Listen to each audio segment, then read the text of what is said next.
closely related to the claims involving imaging studies are claims involving diagnostic tests.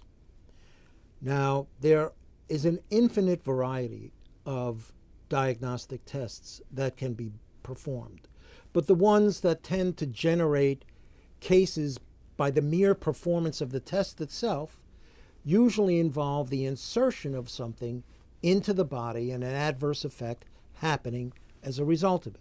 So, for example, a needle that's supposed to go in a vein, not going into a vein and going someplace else and causing damage.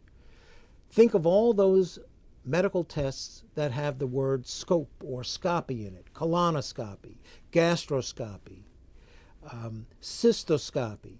Any of those kinds of tests involve putting a scope or a flexible tube into the patient, and sometimes that's done in a negligent manner, and as a result, something bad happens.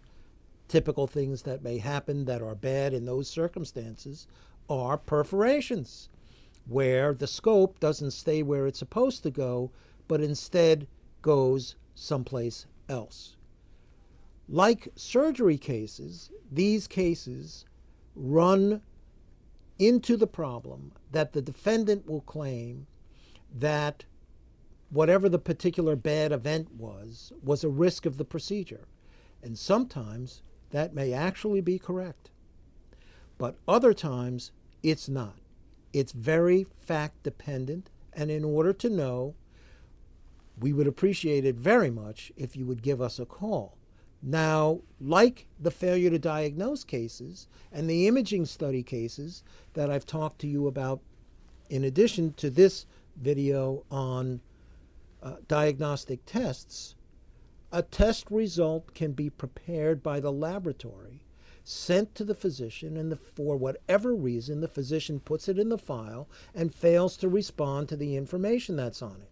So, if a diagnostic test was done, let's say a blood test, and the blood test shows those things which are indicative of an infection, say an elevated white blood cell count, say elevated neutrophils, and the physician does not respond to it by doing further tests that would identify what's the cause of it, and then giving further treatment to address it, well, that's a failure to diagnose case, right?